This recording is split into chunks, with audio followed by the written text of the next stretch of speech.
Ugh, that doesn't sound that nice. Oh, I forgot that's what Giratina's sounds... That's what Giratina's music sounds like. That's not gonna sound nice resetting over all the time.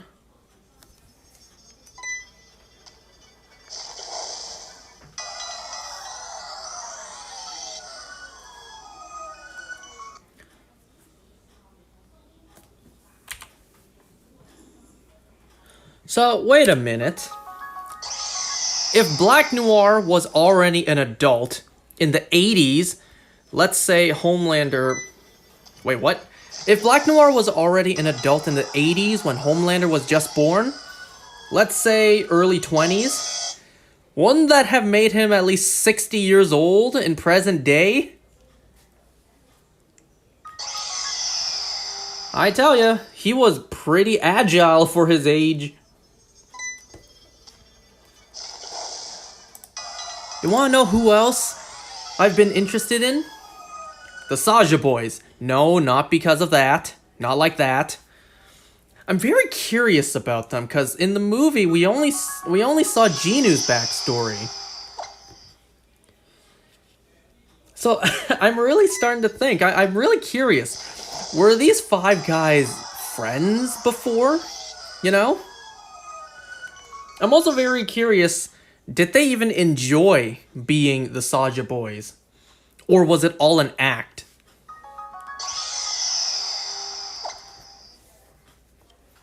Because, remember, when we saw them after the fan signing, they were smiling, holding their bouquet of flowers, but then they threw it away, and then they hunched back and were all droopy.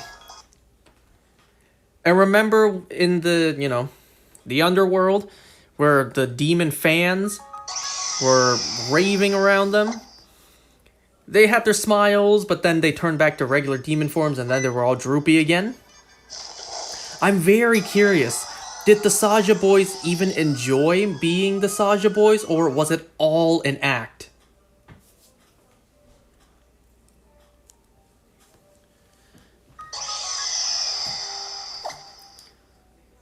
And I'm very curious too. We know certain members probably use their real names, like Ginu. Probably Abby as well. I'm going to guess that that's his actual name. But then we got other characters with code names like Mystery and Romance. I highly doubt they were actually named that at birth. That's another thing too. The Saja Boys, they don't actually resemble the quote-unquote demons that we see. You know, the kind of gremlin-looking demons, they're more humanoid. We learned Ginu's backstory that he was human, and then he made a deal with Gima. So that makes me think that the rest of the Saja Boys were also born human, but then they also made deals with Gima, and then they became demons this way. So that's why I say I highly doubt they were literally given Mystery and Romance at birth. Then again, that could have been the case, we don't know. His name is Mystery, for God's sake. So I'm very curious. You know, I want to see the process of them choosing those names. It's like, alright, we're gonna be a demon boy band. We each need names. I'm just gonna go by my name, Ginu. You don't want to use your name, well, I guess we'll call you Mystery. Ooh, call me Romance. I'm very curious how they came up with the names. So yeah, I'm very curious about the Saja Boys. Like, are they even friends? When they're not performing together in public, do they even act friendly to each other? Are they even friends? Or are they each just doing it for the sake of, furthering Gima's goals? Because damn, isn't that just heartbreaking? If you were to rewatch the Soda Pop music video, just knowing that there's no passion. There's no passion behind their movement, their singing.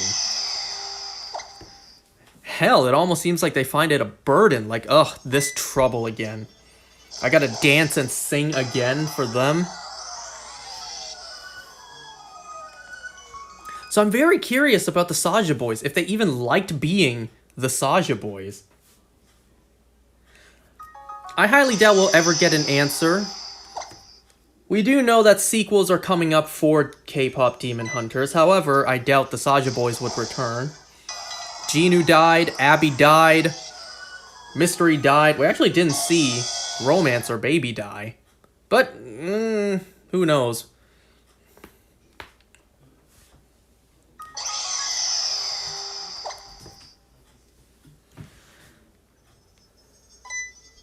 As much as I want Genu to come back, as much as, you know, as much of a sucker I am for a good love story and seeing Genu and Rumi finally end up together, well, Genu was killed off, and it would kind of be a waste of a sacrifice if they brought him back in the sequel. It's like, Genu, how are you alive? Oh, it turns out that demons, once they die, they just spawn back.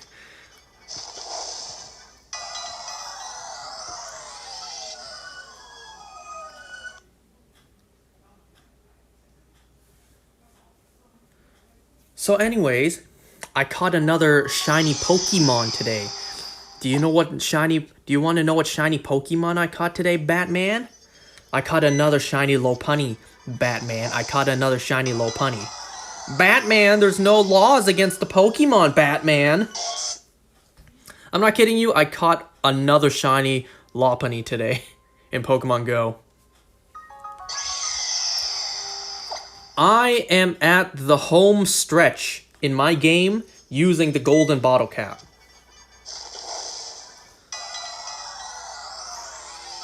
Last things I need to do. Let's see, right now I'm on the final one for, I think it's HP. I need to catch 1,500 Pokemon. I'm also on the second last for attack. So that one is defeat 5 Team Go Rocket leaders with your, your trainee in your party, in your battle party. But I need to make space to hold the eggs first.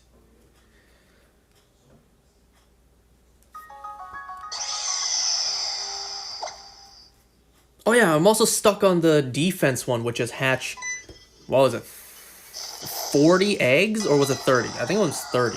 Hatch 30 eggs, I'm at like 27. So I'm almost done.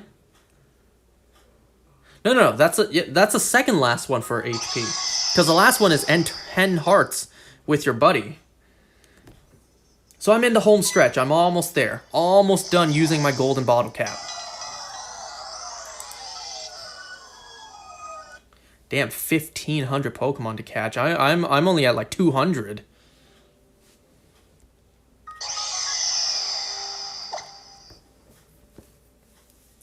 Speaking of Pokemon Go, this past weekend was Origin, Dialga, and Palkia Raid Day, and turns out that the shiny odds were broken. Instead of the usual 1 in 20 odds, it was supposed to be raised to like 1 in 10. But Niantic / Scopely, they kind of messed up, and they did not increase the shiny odds. And then I saw people online calling the company a scam, calling the event a scam, because in a way, yeah, kinda. You hype up for weeks, maybe months, this upcoming in-game event. People are gonna prepare. They're gonna spend money for raid passes, yada yada yada. And then they spend money expecting to get shinies at a higher odd, and then they don't. And, we were fed the typical bullshit, like, we're going to plan for compensation for the affected trainers.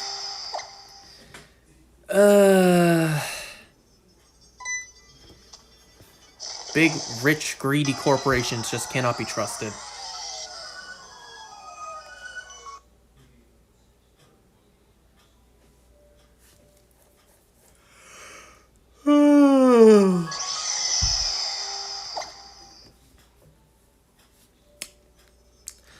So how did I do that day? First of all, I didn't do that many raids. As much as I wanted to, well, I was working and not a whole lot of opportunities for me to walk out to do raids. Sometimes I missed a couple, but, well, it is what it is.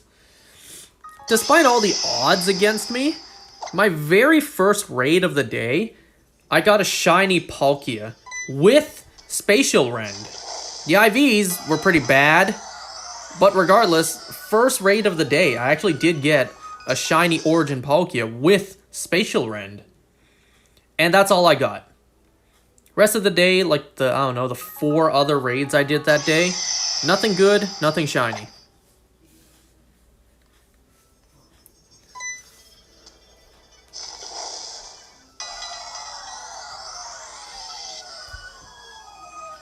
You guys think they'll ever allow us to transfer Origin, Dialga, and Palkia to Pokemon Home? Because, you know, the ones with bad IVs and without the move, they're just taking up storage space. I don't want to just transfer them. So I want to send them to Pokemon Home, but because of the form, we don't know when that'll happen. If that'll happen. I mean, it took them how long to allow Unbound Hoopa to be transferred to Pokemon Home? I've been actually meaning to look that up, actually. Like, how long did it actually take them?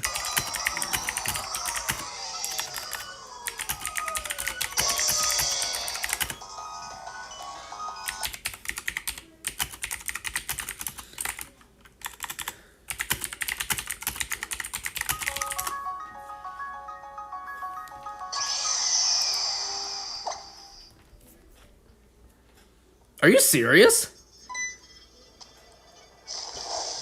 Wow, I guess it did take them a pretty long time.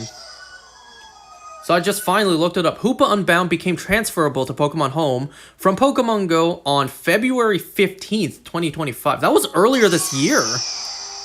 I didn't know that. That was only a couple months ago. That was like 6 months ago. I didn't know that.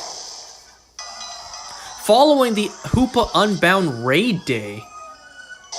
Was there a raid day? February 15th. Was I in China? Was I in Hong Kong that day? Not China. No, I went in March. February 15th. That was a Saturday. I should have been playing that day. I don't remember there being a Hoopa Raid Day event earlier this year. Then again, it was 6 months ago. This was nearly 3.5 years after Hoopa's initial debut in Pokemon Go during the Misunderstood Mischief special research. Prior to this, Hoopa Unbound could not be transferred to Pokemon Home, despite the feature being fully supported. Wow, I didn't know that. So, yeah, it did take them quite a while. 3.5 years. November 2021, Hoopa Unbound debuted in Pokemon Go during the Mischief Unbound event. February 2025, Hoopa Unbound Raid Day allowed all players to change Hoopa's form and transfer Hoopa Unbound to Pokemon Home. Wow, I didn't know that.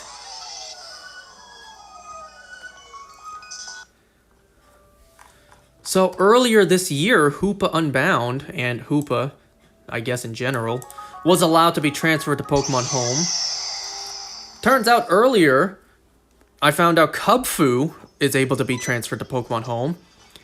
There is hope after all that Pokemon like Zygarde and Spinda. Spinda actually less likely, but maybe Zygarde one day. Let me look up Cubfu just out of curiosity.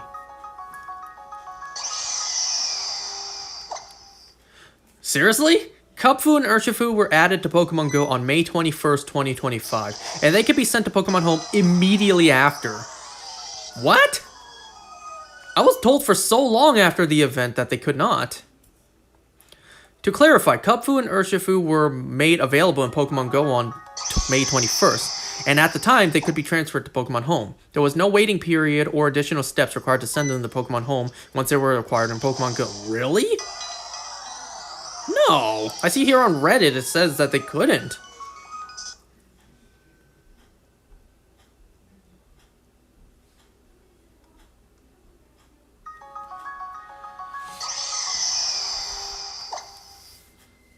Okay, yeah, Reddit, it does say that not immediately. Whatever. Now it is.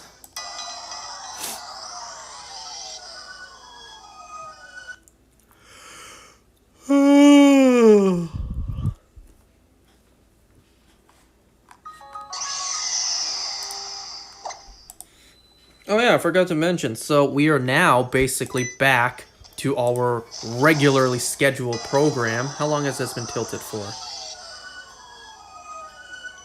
That's way too much. Way too much tilt. Yeah, we are basically back to our regularly scheduled program.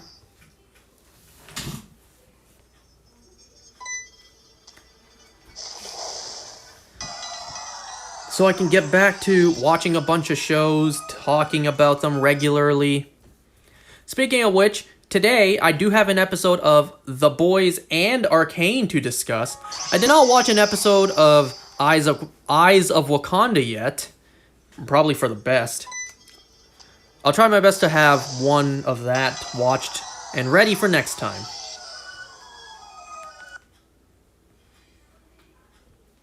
Probably for the best, just so the episode numbers can line up nicely. Because today was episode 4 of both The Boys Season 4 and Arcane Season 2. And there's 4 episodes of Eyes of Wakanda. So I talk about the last 4 episodes of The Boys. You know, lines up with the 4 episodes, so it lines up nicely. Probably for the best I didn't watch one for today. Tomorrow I do have to wake up early to go to work. Yay. But you know what? If anything, I like the peace and quiet at this new job. If anything, that's nice, the peace and quiet. Oh, also speaking of Pokemon Go, yesterday I got 2 hundos.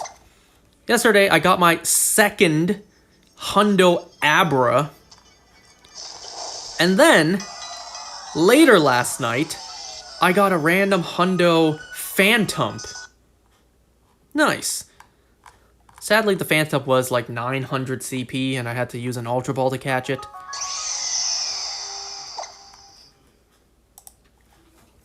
Oh yeah, also there is a Team Go Rocket takeover event going on in Pokemon Go right now. And yesterday, I tell you, it was a huge help. Huge help with my golden bottle capping. Because for one of them, it was defeat 40 Team Go Rocket members with your trainee and your battle party. So, you know, bare minimum, take down 40 Rocket Grunts. And this Rocket takeover was perfect timing. Now, I don't like battling in Pokemon Go outside of raids. I don't like doing trainer battles. That's just me. So I normally never battle Rocket Grunts unless I have a field research that says battle a grunt or, something like this. I never go out of my way to battle any Team Rocket members. So, I have never battled so many grunts in my life until yesterday. All at once, too. I battled 35 Team Rocket grunts yesterday because I already had a couple before the event started. Now, that may not seem like a lot, but to me it was, since I don't even average one a week. So I don't battle grunts. I don't like battling grunts. I just don't like battling to begin with in Pokemon Go.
Seriously? Basculegion hasn't been in Pokemon Go yet?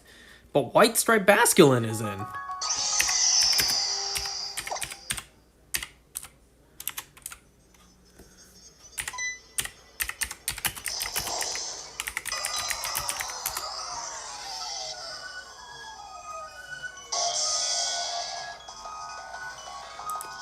Huh. Yeah, that's true. It is true. Basculegion is not in Pokemon Go yet. But Basculin, White Basculin is. Huh. I didn't really pay attention.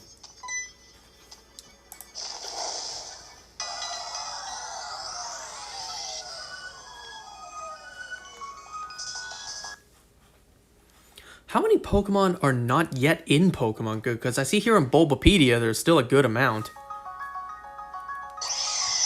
Snom and Frostmoth just debuted, and Eternatus is about to debut in like a week.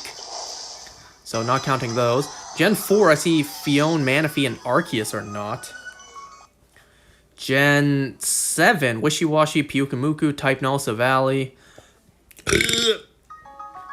Minior, Mimikyu, Magirna, and Zeraora are not.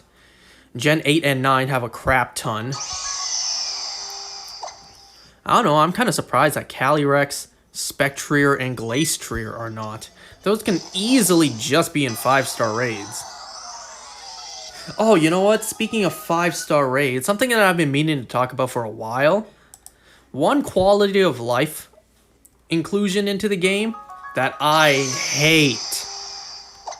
I absolutely hate this quality of life inclusion into Pokemon Go. The Ready Up feature for raids. I hate it so much.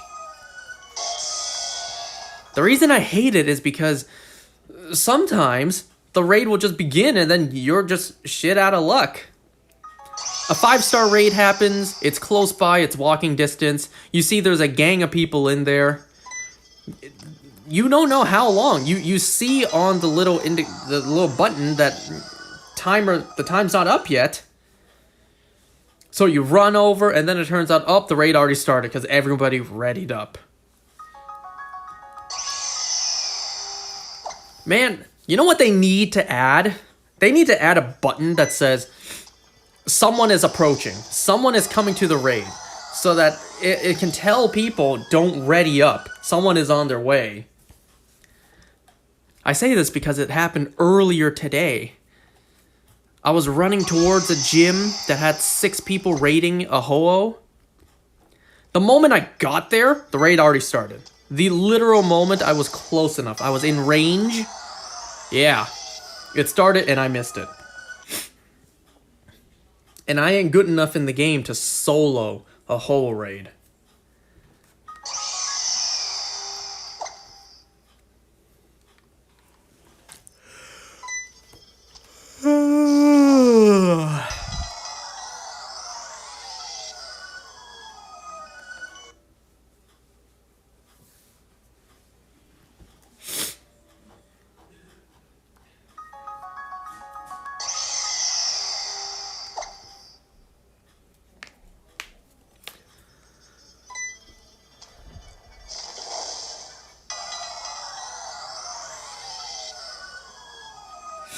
You know what's something interesting?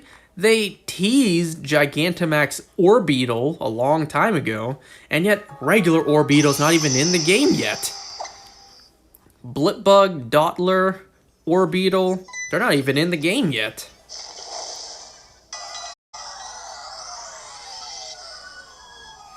And I'm also very curious how they're going to cover Gigantamax Urshifu. Because they implemented the Max Mushroom, and all it does is just increase your attack during a max raid. It doesn't make a Gigantamax turn into a... Wait, no, it doesn't make a Dynamax turn into a Gigantamax. So by their own logic, they kind of need to just give out a different Urshifu.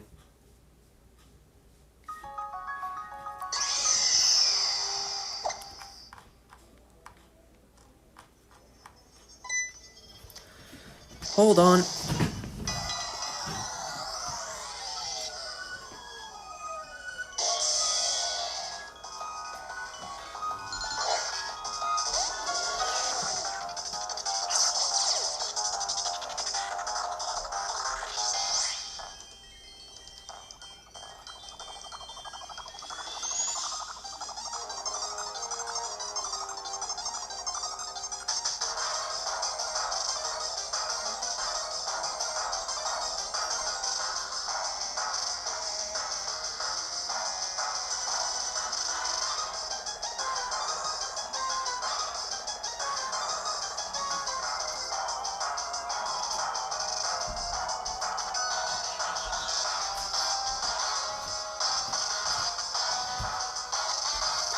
Okay, I'm back.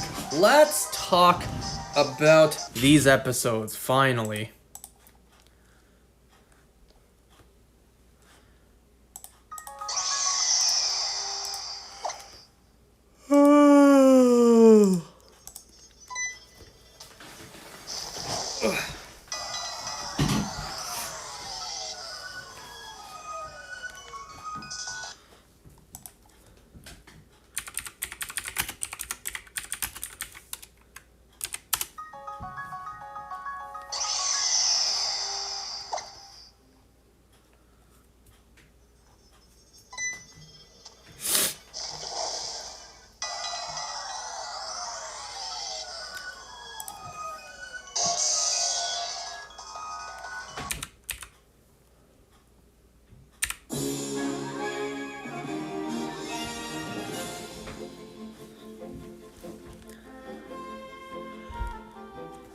Is it bad if I say I kind of want to play Galaxy 2 again?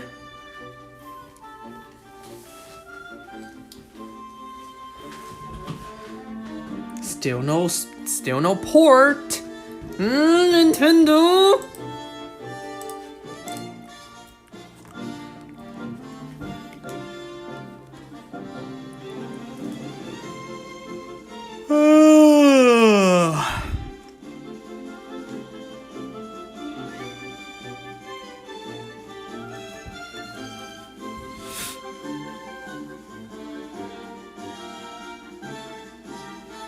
Oh yeah, I feel like there's one easy slam dunk for a Pokemon gimmick in Pokemon Go. Finn isn't evolving into Palafin.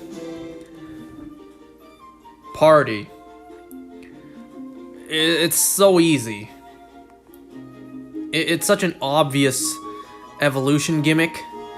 Because you have to be in a union room for it to evolve in Scarlet and Violet. So party play just makes damn sense.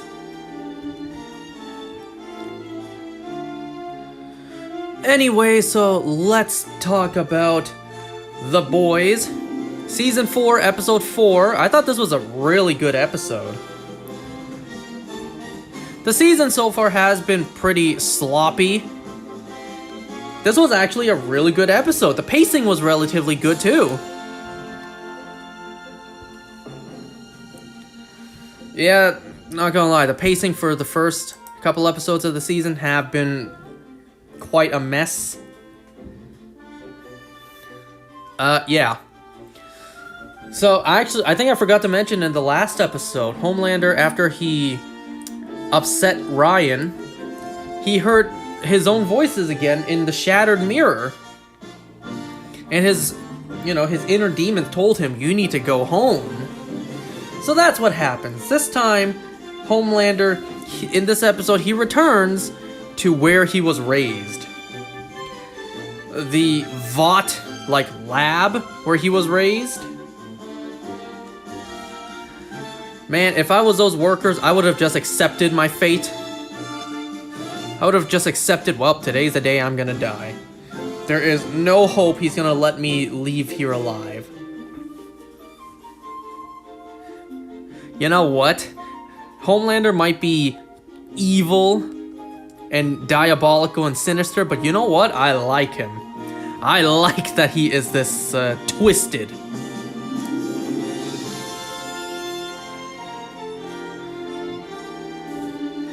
If anything, I'm on Homelander's side for this episode. Kill them all. The hell with all of them. So Homelander shows up with an ice cream cake. He just tries to lure all the scientists into a false sense of security.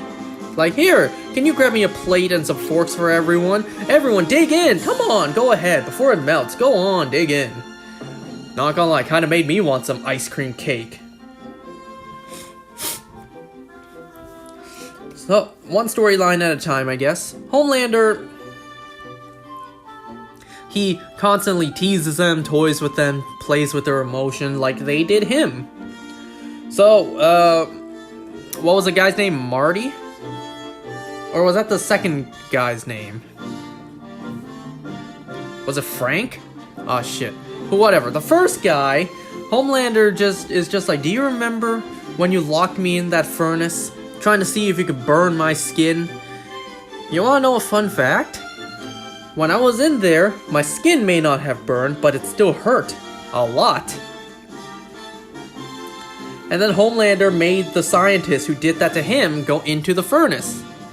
Now, I did see, before watching this episode, there were recommended videos on YouTube. Homelander, quote, get in the furnace. So I was excited for this moment. The moment was kind of, can you believe, underwhelming to me. I was kind of expecting something brutal, something grotesque. But no, not really. All I saw was a guy be burned alive. Not a big deal, honestly.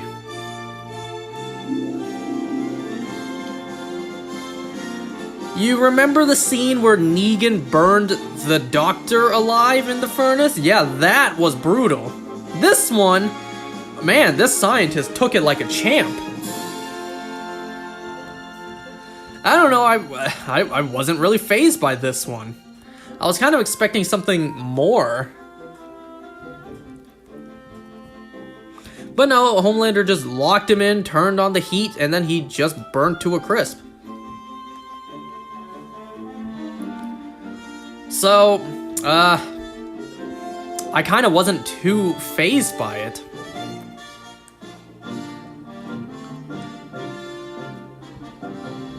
Well, next guy he killed. He's just like, do you remember your nickname for you? Oh yeah, that's diabolical of them as well. The fact that none of those guys remembered what they did to Homelander when he was younger. You remember what you called me? You called me Squirt. And then Homelander, he's just like, you locked me here for days on end. And we all know growing boys have certain needs. Every day, I would know, I would know your routine. There would be a small window where I can satisfy boys' needs. One day you caught me with my pants down and you laughed at me. And that's when you started to call me Squirt. And what does Homelander do as revenge? He's just like, alright, what you're gonna do is you're gonna jerk off in front of me, in front of all these people, and we're gonna laugh at you. Let's see how you like it. And then he's just like, do it. Let me give you a little bit of incentive. Get hard right now, or I laser your dick off. I don't know, poor guy. He's on the spot, under pressure. He just couldn't not be flaccid. So, what does Homelander do? Not only does he laugh at him, he also just lasers him too. Clean through. Front of the torso, out the back. One gaping hole.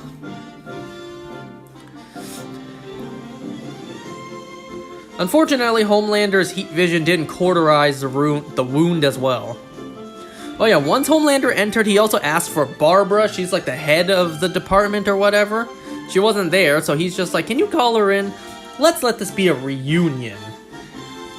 So this Barbara character does show up, and Homelander talks to her inside of the room. So she reveals a couple of details about Homelander. The fact that, one, this Barbara character, I guess, paid off a woman to have the embryo that eventually became Homelander, but then Homelander as a baby lasered his quote-unquote mother's belly and then killed her. And when Homelander was born, killed like, what, 3 nurses? You know, as she was saying that, a part of me started to think, is Homelander's mother somewhere out there? You know,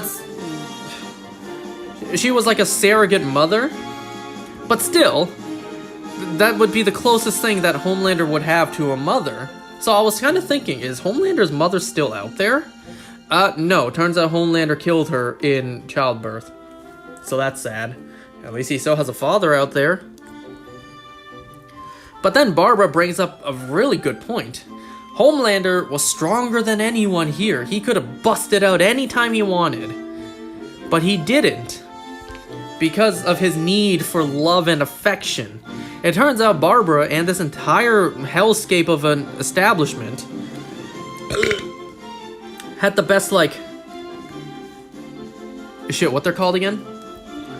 Whatever. They basically program Homelander to be human, to have human desires, to be loved, to want to be loved.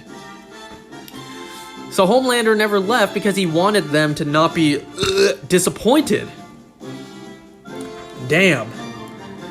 What else can I say besides diabolical? Which is pretty fitting. There was also one Easter egg in this episode that kinda sheds light on the final episode of The Boys Presents Diabolical, where it took place first in the timeline, and it was Homelander's debut to the world. I think Homelander was very young there, because in this little place, we see Homelander, you know, his markings on the wall to indicate how old he was and how tall he got.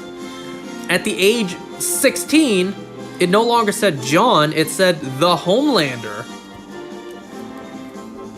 There's a chance that in The Boys Presents Diabolical final episode, Homelander was just 16 in that episode. If not, fine, we'll round it up. He was 18 then. But he was still relatively young when he was presented to the world as the Homelander. Because they specifically put the in the title as well. Not just Homelander, they put the Homelander. Which we saw in the Boys Presents episode. He was suggested to drop the in the name and just stick with Homelander. So I guess Homelander was just 16 in that episode. Well, he opted to share his bad room with Barbara. And in the episode we see that Homelander did indeed kill everyone there. He's drenched in blood, and he locked Barbara in the room drenched in blood. And you know what? Nice. I like it. Honestly, I was expecting a lot worse. All I saw was Homelander burn someone alive and laser a person's crotch out. I don't know, I was kind of expecting a lot worse. That stuff didn't really faze me, it didn't really make me squirm. There was something in this episode that did make me squirm, but we'll get to that. Alright, so let's see. This episode also started a storyline, and it even ended the storyline. I kind of thought it would go on for a couple more episodes, but no, thankfully they ended it, because this storyline was pretty bullshit to begin with. The storyline with Frenchie and Colin. So beginning of the episode, Frenchie wakes up to Colin's music, and then Colin reveals, my family died. Someone killed my family. There was a person there. I hid under my bed. So it was revealed that Colin was there when Frenchie killed his family. His parents and his sister.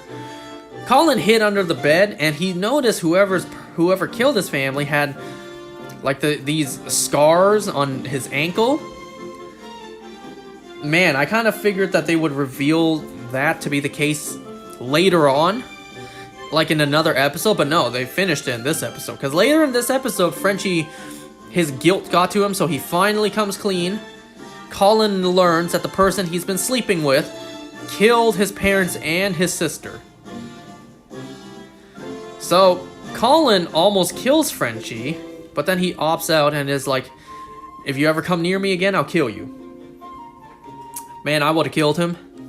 I would have, because that is a huge betrayal. That is such a blow. A low blow, too. The person that you have romantic feelings for turns out to be the person who killed your entire family. And while you've been pleasuring him, while he's been pleasuring you, in the back of his mind, he knows what he did and he never told you. He's been enjoying you, knowing that he killed your family. Need I say more? Anyways, give me just a second, folks.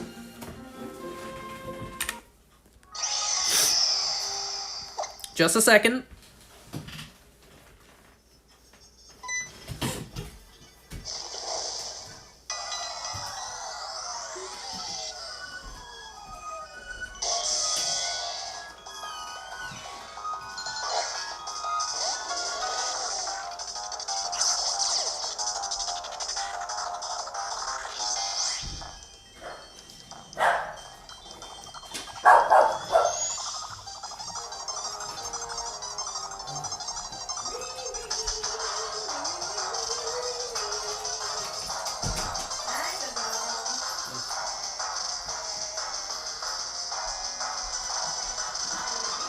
Yeah.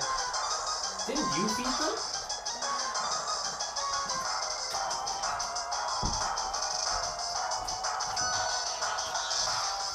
Okay, I'm back.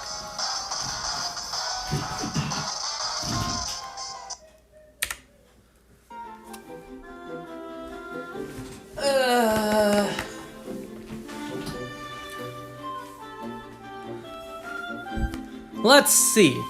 So, Huey's dad in this episode is borderline brain dead, and they're about to, remove his tubing so that he starves to death, so it's not even pulling the plug. Huey obviously doesn't want to let his father die, so Huey comes up with a plan. He and Kimiko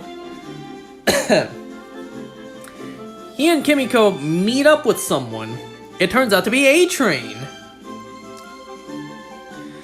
So, Huey meets up with A-Train, asks him to get him a vial of Compound V.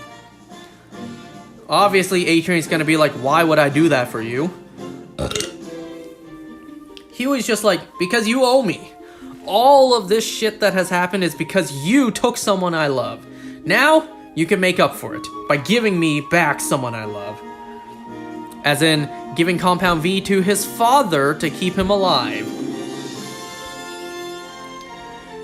And Huey's just like, if you do this for me, we'll be even.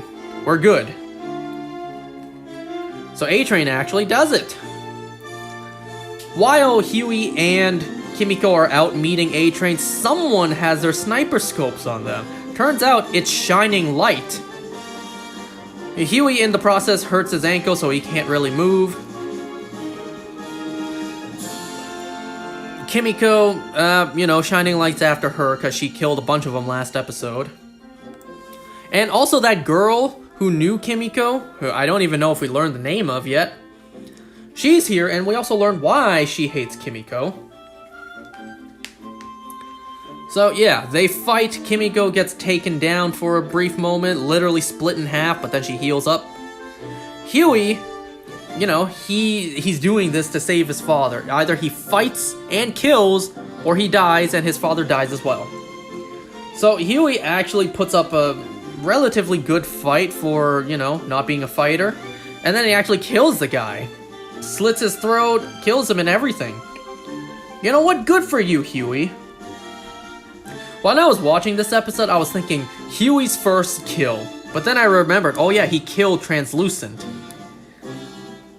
And unless I'm forgetting another time Huey killed someone, Huey's second kill. Good for you, Huey. You see, Batman, you kill one person, it's not that big a deal. All that bullshit about you kill one person, and that opens the door. It's like, man, shut the hell up. Look at Huey. He wasn't thinking one bit like, it's easy. I already killed someone before. It's no big deal. I can kill again. No. You kill one person doesn't mean you have to be comfortable. You have to get comfortable killing again. Batman. Oh, how long has this been tilted for?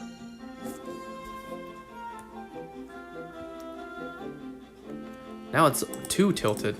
Is it? A little bit.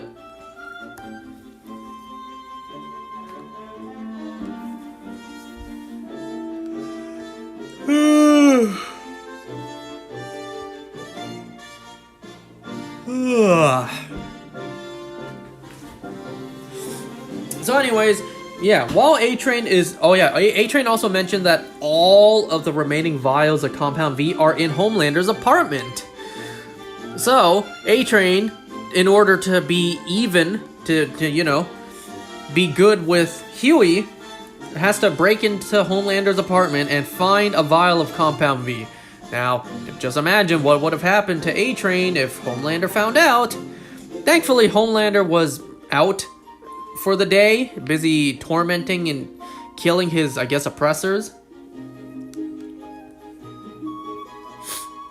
While Homelander was searching for Compound V, for some reason, Ashley was there. Homelander... No, wait. A-Train takes a look around and then realizes Ashley left a floater in Homelander's toilet as payback. That's it? And A-Train makes a good point. If Homelander finds out you did that, that'll be the last shit you ever take. Ashley's also like, well, if Homelander ever finds out you stole Compound V from him, who knows what he'll do to you? And then we don't really see what happened afterwards. I guess they made some sort of deal. So yeah, A-Train gives Huey a vial of Compound V. A-Train, he's actually like, it was bullshit, wasn't it? You can never forgive me. Huey's just like, yeah, you're right. I was about to tell you to go fuck yourself. But yeah, we're good. We're even now. They shake hands and then they part ways. You know what? Good on you, Huey. Good on you. What a mature decision you made. Well, Butcher was also watching, and Huey actually offers Butcher a dose of Compound V because it should cure him. It should save his life. But Butcher's like, I already tried. I already took it. He already took a dose of Compound V, which he snatched. You know, he swiped it off of Frenchie. So, Butcher already has Compound V in his system, which he took off screen. It's kind of lame, but they did at least show brief moments of a flashback, seeing Butcher actually inject himself, but that's still kind of lame, seeing that Butcher took Compound V off screen. That's kind of lame still. We'll get back to Butcher in a moment. Huey, he goes to the hospital, and he actually debates back and forth. Does he really want to give his father Compound V? Because yes, it'll save his life, but then there's also no going back.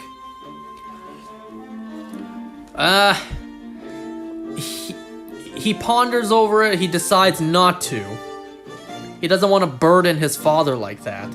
His mom shows up, and then Huey, you know, he puts his Compound V into his jacket's pocket, but then he takes off his jacket. And you know what? I started to getting emotional too. Huey needed some space, so he goes out and buys 2 coffees for himself and his mother. He comes back. Man, I already knew the direction it was going. Huey, he didn't seem to notice though. Huey's mother actually gave Huey's father the Compound V without Huey knowing. Man, I already knew that was gonna happen. The moment Huey walked out without his jacket that contained the Compound V, I knew that was gonna happen. So yeah, it seems like Huey's father, he might be fine. We'll have to wait and see. He did open his eyes, so that's good at least. He's not brain dead.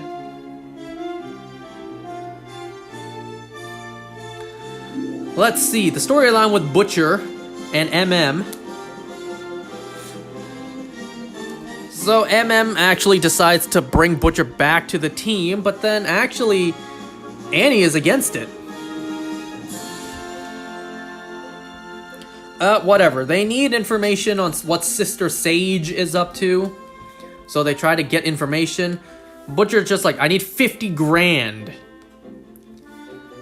We actually don't really see what he did with the 50 grand unless I missed something.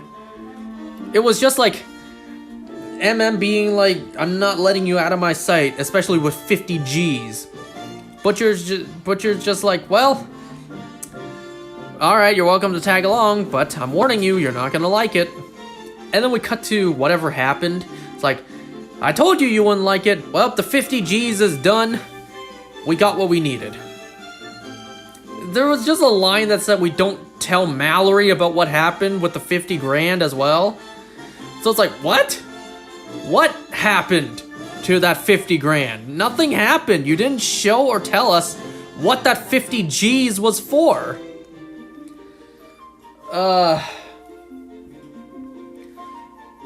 Well, they meet up with Firecracker, and turns out Firecracker has some, like, statutory allegations in her past. So Butcher threatens her by tweeting it unless she gives them everything that Sister Sage is up to. And damn, what a ballsy move. What a 180, because I did not expect that. Firecracker opts to be like, here, let me help you push that tweet button, and she just does it herself. Damn, I did not see that coming. But you know what? They actually use this moment to do some dumbass preaching, which I swear to God, people actually will do this in real life. Now that her secret is exposed to the public via Twitter of all places, because of course it's Twitter. It's always Twitter. She goes on stage with that one guy, I forget his name, the preaching guy, the religious guy who stretches. And she's just like, everyone, I got a confession to make. When I was with a 15-year-old boy, I have sinned, but you know what? I believe that the Lord himself put him in my path in order for me to repent and discover him. Praise the Lord! Man, I feel like people actually be like that. They're gonna be like, you know this evil, despicable, awful, disgusting crime I did that involved a child? Well, I believe God put that child in my path to put me on the righteous path. I swear to God, people actually do that. Disgusting. Damn, in that speech she made, she even had the nerve to be like, I have repented all my sins. I know I am forgiven. It's like, bitch, what the hell are you talking about? Don't nobody be forgiving you for being with a 15-year-old boy. What the hell are you saying? And yet, her speech made everyone hate Starlight? Because not only did she herself opt to tweet out the disgusting act that she did, not only did she go on stage, admit to it, and even try to use religion as a defense, but then she tried to spin the argument to hating Starlight. What Annie did was bad, but that doesn't kind of shift the blame. You know what I'm saying? Because a lot of things were revealed about Starlight in this episode, too. Firecracker on stage is just like, what I did is nothing like what Starlight did. You want to know what her first save was? What was it? Like a gunman was in a Walmart or whatever? Hey, if it's a Walmart, at least it's not a Vought Mart. At least there's something else out there besides Vought. So, Starlight, I think she was like 13 or whatever. She tried to disarm the gunman, but then her light blinded a woman, a mother of 3 who was just trying to buy food for her kids. You know, Annie watching the news, she was just like, I was still learning how to use my powers then. And another thing too that she reveals publicly to the world, which is just so evil. No, like, nah, that's not cool. That's really not cool. Like, Firecracker revealed to the world her medical records. The fact that Annie went to a doctor, 6 months ago, with something like that she said? Because she was 6 weeks pregnant and she opted to get an abortion. Man, that is not cool to share publicly to the world. And then, rightfully so, I feel like Annie, she kind of freaks out. She kind of goes all Hulk mode. She just goes and beats the ever-living hell out of Firecracker. Live on television, too. And then the news media is just like, Starlight gone crazy, beats up Firecracker live on television. And I'm just like, nobody's going to acknowledge the fact that Firecracker wrongfully had access to her medical records, her private medical records, and then exposed it to the world? Wait a second.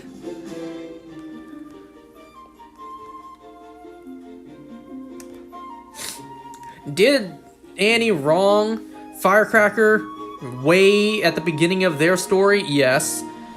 But does that justify what Firecracker did here? No, not really. It's like, damn, Huey and Annie got busy! You know what I mean? Damn, it's hard to imagine those two being parents, especially given the world they live in and what they're dealing with right now.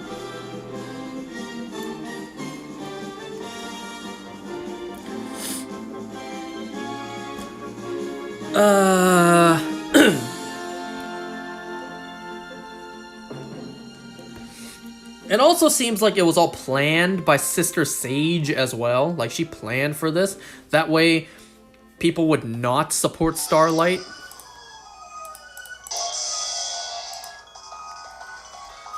Because Starlight also made a deal with, what's his name? The other running guy against Victoria Newman. And because of her public beatdown, nope, deal's off.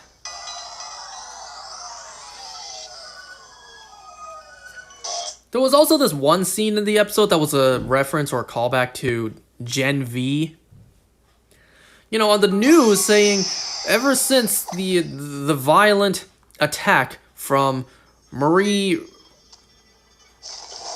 What was her last name again?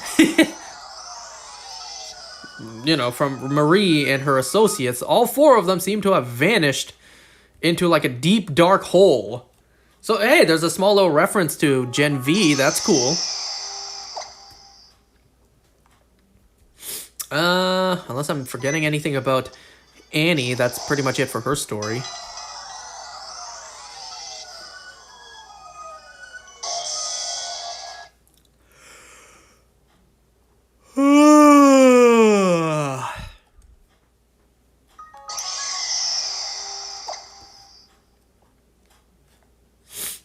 So, for Butcher, he keeps on hallucinating, he keeps on hallucinating Becca throughout the episode.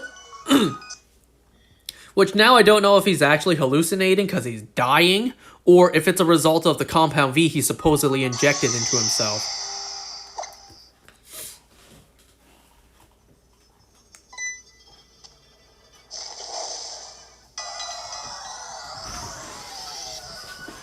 He does ask MM for a favor in this episode. If he's not able to, with his remaining time left, he wants MM to get Ryan away from Homelander and maybe raise him himself. Because, you know, he's the best father that he knows.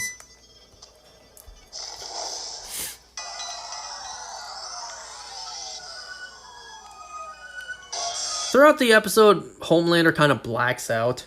We still see, once again, this thing crawling around underneath Butcher's skin. Now, I don't know if that's a result of him taking Compound V or not.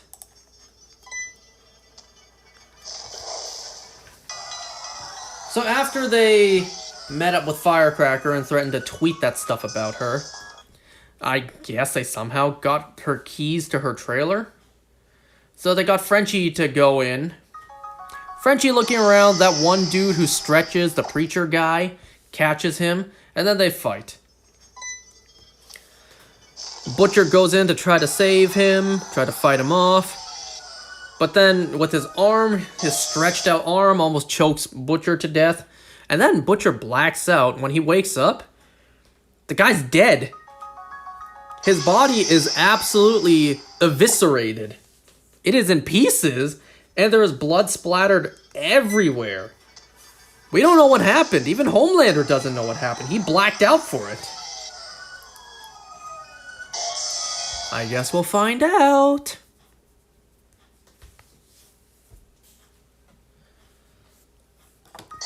So, the one scene with Kimiko and the girl in the shining light who hates her, turns out that Kimiko, dragged her to that fighting pen, scarred her, and then left her. Yep, that's about the gist of it. Yeah, Frenchie does tell Colin the truth, and we'll have to see where that storyline goes. The one scene that did make me squirm a bit in this episode, so the Deep has been horny for that sweet, sweet Sister Sage pussy the entire episode. But Sister Sage just wasn't having it. So she reveals that she's just like, everyone's brains stop growing around the age of 25. My brain, however, just keeps on growing. Stab me through the heart and I die. Stab me in the head and my brain will just grow back. So she's just like, I want you to take this and shove it in me. To clarify, she wants the Deep to take this rod, this metal rod, shove it in her eye to slightly damage her brain so that she's not herself for a little bit, at least until her brain heals. So in the meantime, she cannot be herself, her super smart self. She'll let the Deep smash her watching shows or whatever, and the Deep is at first like, oh no, I'm not gonna stab you through your eye. And then after Sister Sage said, I'll have sex with you, he's just like, okay, done. And, they did such a good job. This made me squirm. Shoving that metal rod into her eyeball, like her eyeball socket, and then just moving it around, hammering it in. Oh my goodness. That made me squirm. And they did such a good job with it too. It was so close up. I don't know how they did that.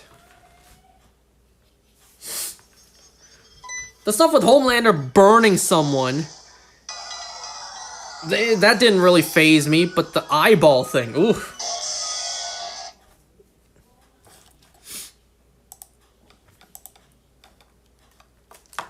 So, unless I'm forgetting something, there you go. For the most part, that's the episode. Almost nothing from the new Black Noir. Just still no Queen Maeve in this season yet. I don't know if she's actually done with the show or not. Or maybe she'll be a surprise guest appearance in the finale. I don't know.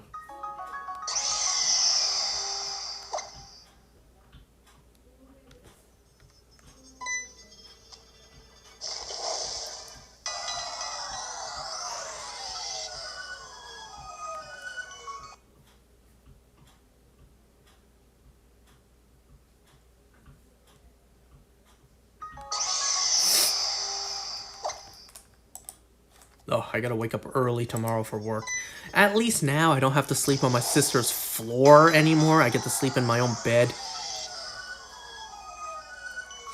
At least that'll be nice. I can get a decent, comfortable, nice night's sleep before I have to wake up at 8 in the morning for work.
In just a moment, I will talk about Arcane.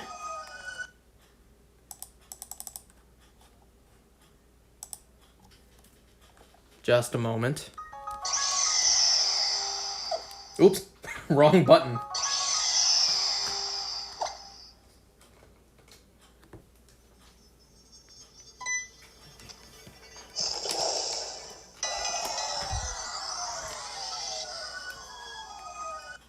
Okay, I kind of reset fast there, but thankfully it was not shiny.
Neat. I just watched a couple of videos.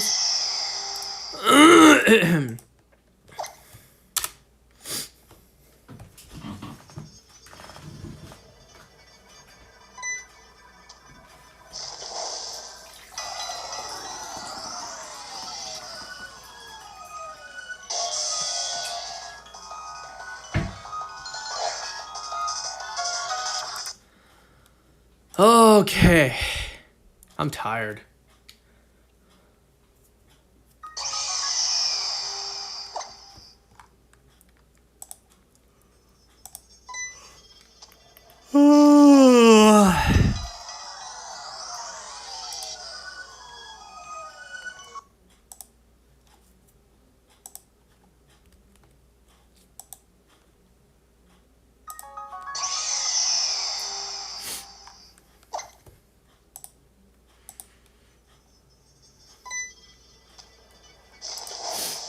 Alright, let me log into Netflix.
Oh, look at that. The Mario movie is on Netflix. I didn't know that.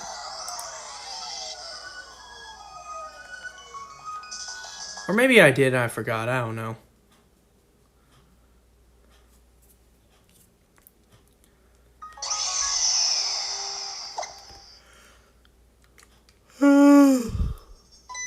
Yeah, I see Titans are on Doom Patrol. What? Titans are on Netflix. I wonder if Doom Patrol is. No, it's not. At least maybe not in my region. Oh, has the second half of Sandman Season 2 come out? Would you believe I haven't started watching Season 2 yet? It's been a busy couple of weeks. Yeah, part 2 of Sandman Season 2 has come out. I still gotta watch the entirety of Season 2.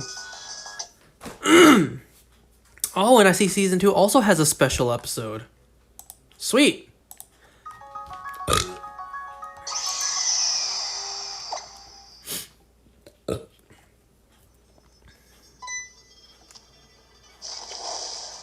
Oh yeah, that's right, Dead Boy Detectives.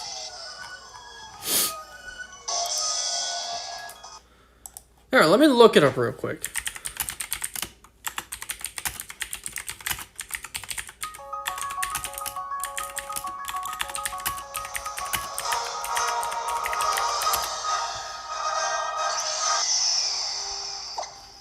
Oh.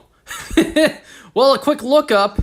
Yes, Dead Boy Detectives does connect to the Sandman universe, and a character from Dead Boy Detectives will appear in the Sandman Season 2. Oh.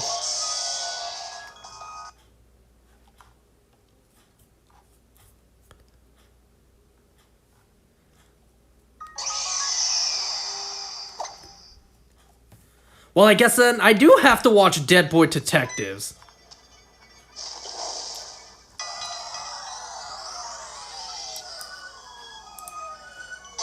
Well, in due time.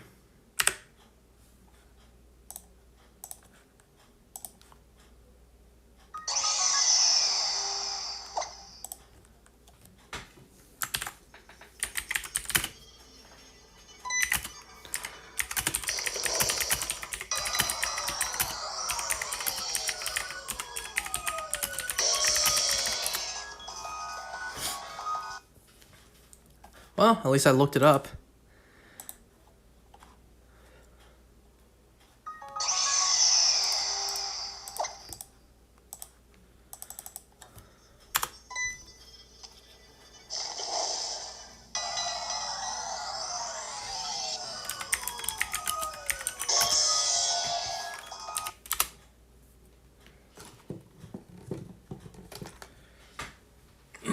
Oops.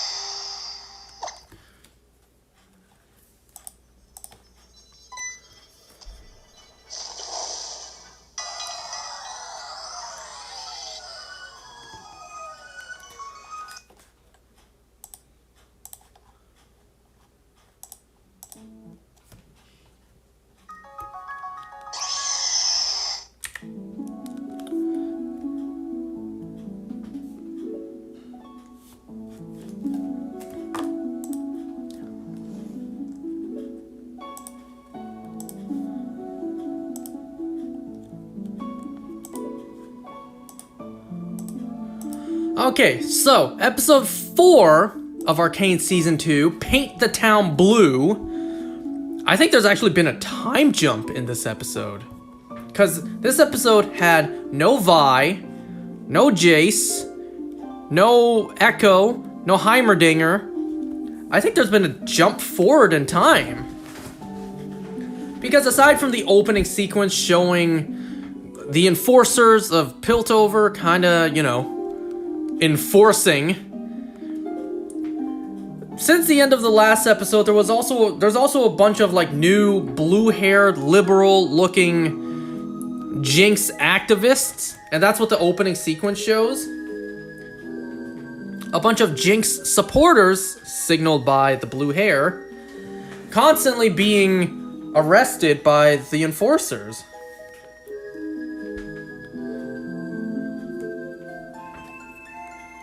And then, past the opening sequence, we actually see what leads me most to believe there's been a time jump.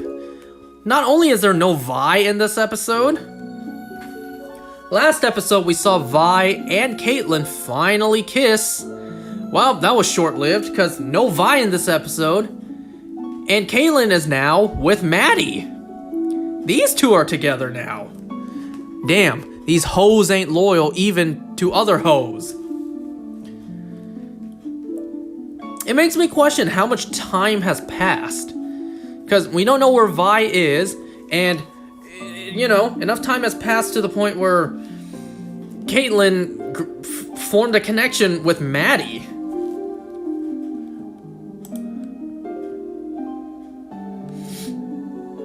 Well, there's that.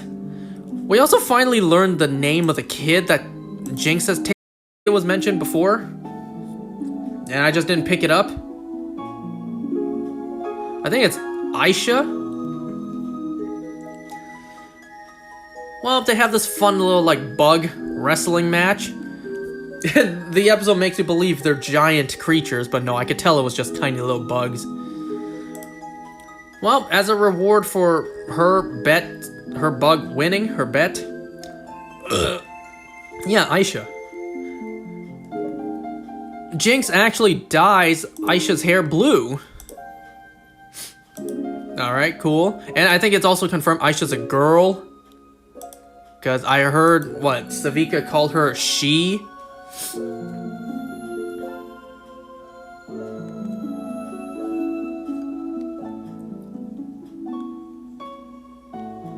So we see the council, they're trying to recreate the Hex Core tech ever since Jace's disappearance, but, well, no luck.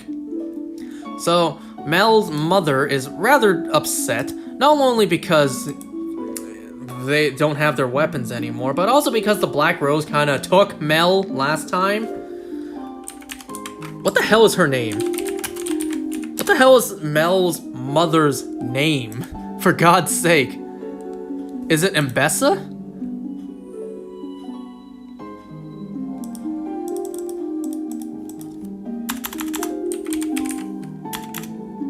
Yeah, it's Mbessa. How have I not remembered her name yet? Okay, so Ambessa, you know, she misses her daughter because, well, it's her daughter. And they're thinking that the Black Rose, they took her, and Jace and Heimerdinger. Well, it seems like enough time has passed where Jinx is no longer in the limelight.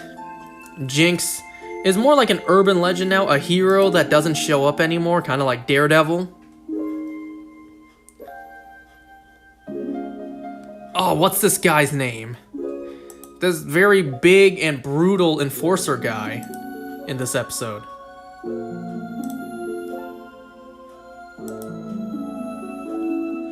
Rictus. Yeah, Rictus. He's able to sniff out that one of these blue-hair liberal-looking guys are in line, so he just takes this person, and we'll see what for later on.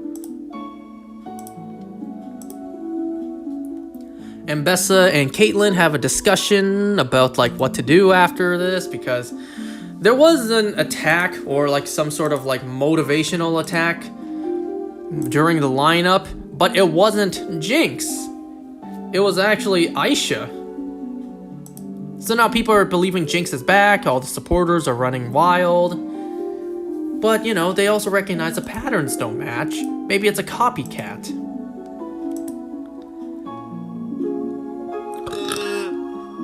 Well, Savika tells Jinx that there's a meetup. There's a meetup and, you know, people would love to see Jinx show up. But Jinx does not. During that meetup, they try.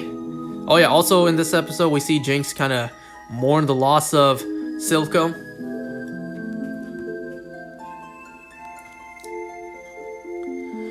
So we see Rictus beat the ever-living hell out that guy for information until he finally caves and gives them the information of the meetup, which is in front of the statue of Silco. So in front of said statue of Silco, Savika makes her speech in front of all the people, be like, don't lose hope, Jinx is our hero, yada yada yada. But then the crowd wants to see Jinx. Jinx doesn't show up, but Aisha does, rallying them all up. Just as they were about to raise their arms in support, well, the enforcers come and they enforce. The enforcers come, they arrest everyone. Savika, losing her arm in the process, goes back and warns Jinx. There's also this guy, I don't think we learned his name yet, the guy who we've been seeing at the end of each episode creating that abomination of a beast. He had guns pointed to him, they were telling him drop the blade, but then we see that his hand has a cut. I thought he was about to turn into a titan. I thought he was a titan shifter because he cut his hand. No, he's dropping a blood trail so that his beast can find him. And then we see this monster go on an absolute rampage in the episode later on. Savika warns Jinx that the enforcers, they arrested everyone, including Aisha. So now they have to go on a rescue mission. So, their plan to infiltrate and rescue Aisha, they need the outfit of an enforcer. Jinx shows up and she's just like, it's me, it's Jinx. Jinx is right here. Dumbass enforcer actually doesn't believe her. Dumbass, you had Jinx right in front of you. You could have popped her and be the hero, idiot. How are you gonna be like, oh, you're the most wanted criminal there is? No, I don't believe you.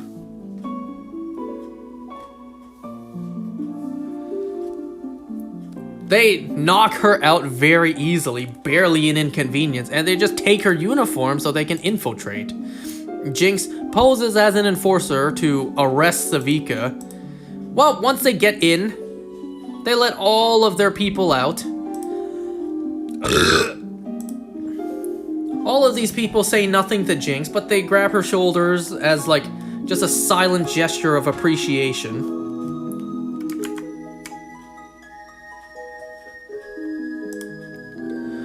So yeah, they also find and free Aisha.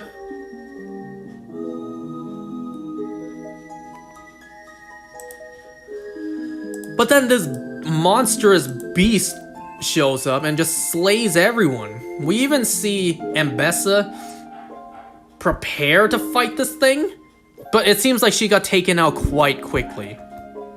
Well, we'll just have to wait and see it in the next episode if she even survived or not. Because this thing just one taps and obliterates everything in its path. Like, any of the enforcers that even get in proximity of this thing just gets one-shotted. Jinx is the only one who's able to hold her own. So whatever this thing is, it's following the blood trail that this guy has left behind, whatever his name is.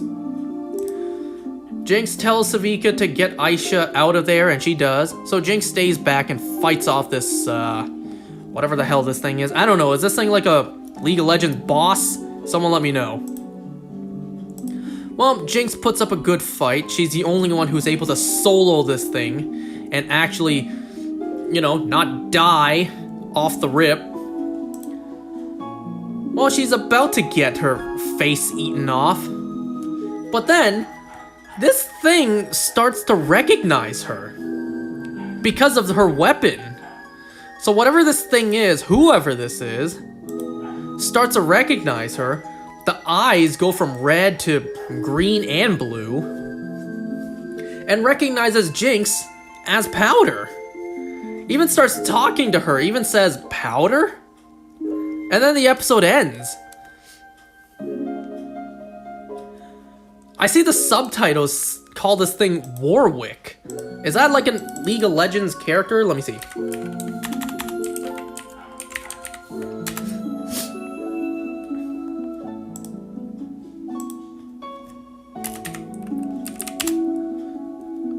Yeah, I guess it is a League of... Obviously, it's a League of Legends character. Warwick. Yeah, I have no idea who Warwick could be. Well, just looking it up on Google Images, there was a picture of Vander next to it. So, could it be Vander? I don't know. I don't know who or what Warwick is, but whoever this is recognizes Powder.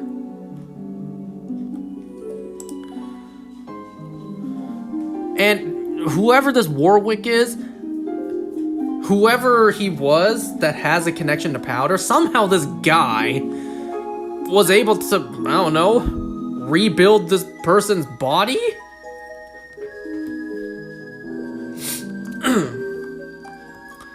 But yeah, there was no Vi in this episode, no Jace. It seems like there was a time jump. It's not specified how much time has passed. I don't know, episode was still pretty good though, all things considered. I'm gonna assume next episode probably does the boomerang story kind of storytelling. This episode we followed Jinx, her side of the story. Next episode we're gonna follow, you know, Vi and Jace probably where they've been. So whatever this Warwick mystery is won't be saved until the next episode. Remember when Walking Dead did that kind of storytelling?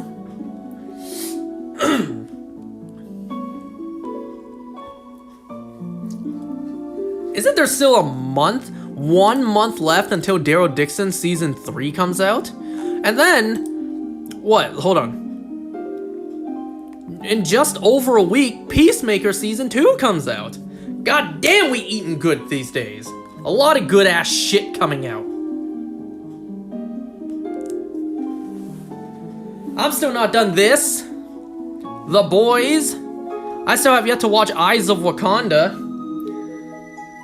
And it turns out now, not only do I need to watch Sandman Season 2, but I also need to watch Dead Boy Detectives. Like, literally, I need to. I saw online the first thing that popped up on Google is a character from Dead Boy Detectives will just show up in the finale, but damn it! I don't care, I'm watching the entire show first.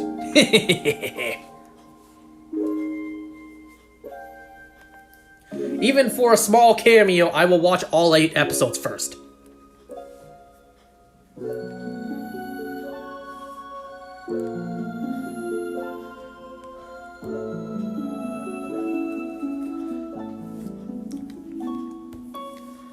I don't know, it's gonna be interesting to know that the fact that one day in the future, once the Sandman TV show is long over, however season it has, let's say like 4 or 5 seasons, the timeline to watch it's gonna be quite strange, all things considered, you know? It's gonna be Sandman Season 1, Dead Boy Detective Season 1, and then the rest of Sandman. People are gonna wonder, wait a second, why is there one season of another show sandwiched between seasons 1 and 2 and then nothing else after? And then they're gonna learn, oh, it was canceled.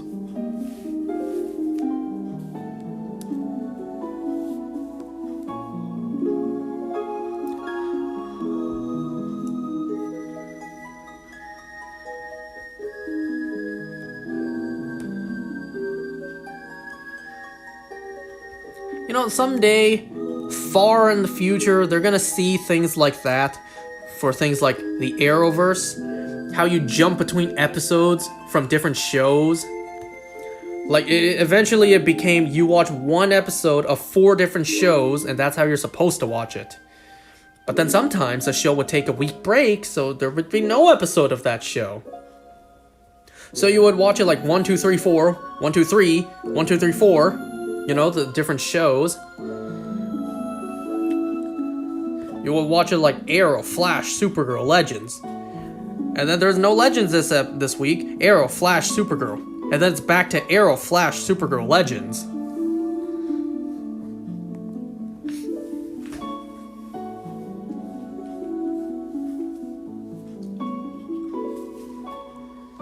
In a way, that's the fun part, but in a way, it's also super messy.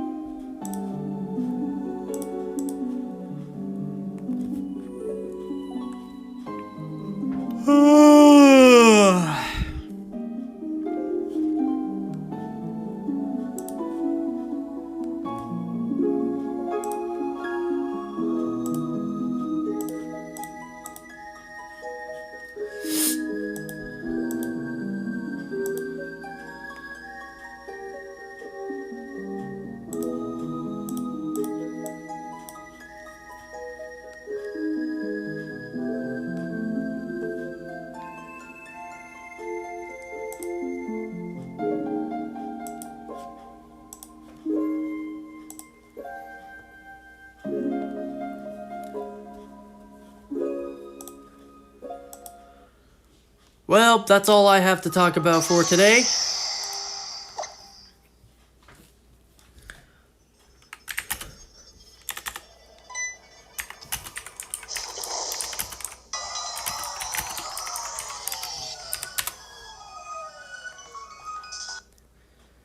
A little bit more of this and then I'll call it for today. I need to go to bed because I need to wake up early tomorrow. Gotta love waking up at 8 in the morning.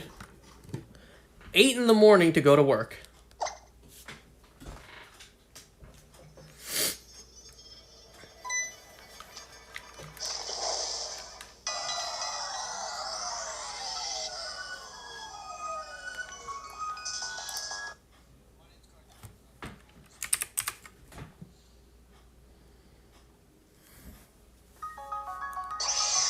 You guys remember how the Flash show, when it ended, destroyed the ending for John Diggle in the Arrow finale? For years, we had been theorizing that John Diggle would be Jon Stewart. And then they subtly dropped hints about that too. 90s Flash saying, "You're not wearing your ring." Them introducing, his stepfather, and his stepfather's last name was Stewart. They dropped subtle hints that John Diggle, the original character to the show, was Jon Stewart the whole time. And then the Flash ruined that. Remember in the Arrow finale, they made him find a box that flew down from space and inside was this green light?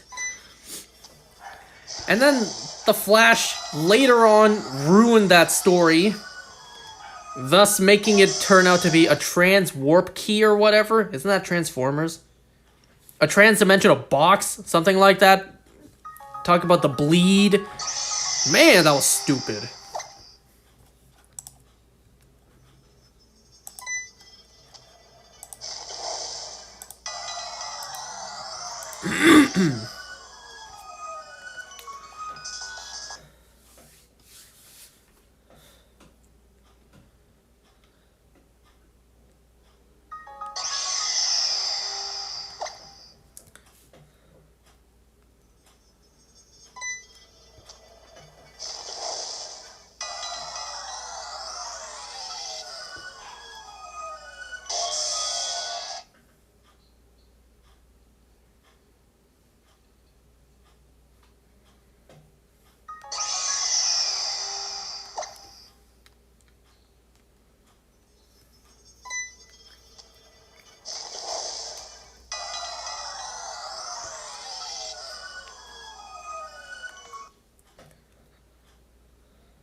You know, in Peacemaker Season 2, since we know the multiverse is going to play into that season, if they canonize Season 2, because we know it's set in a different universe, if they canonize Season 1, can you believe?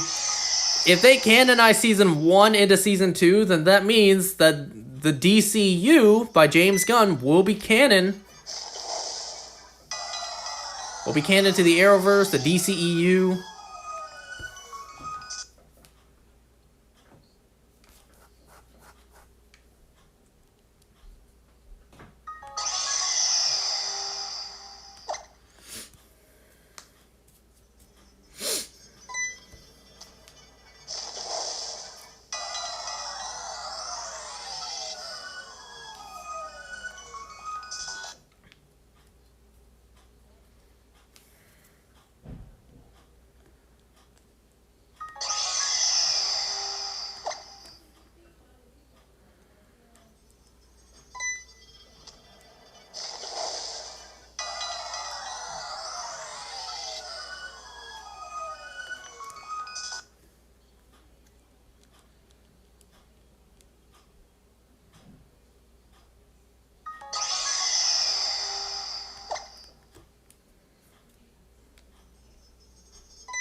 Hey!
Hey!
Well, last reset, then I'll call it for tonight.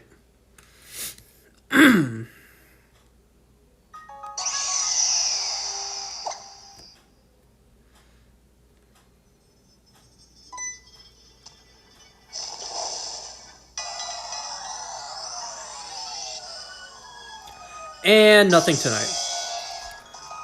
Well, thanks for watching. See you guys next time.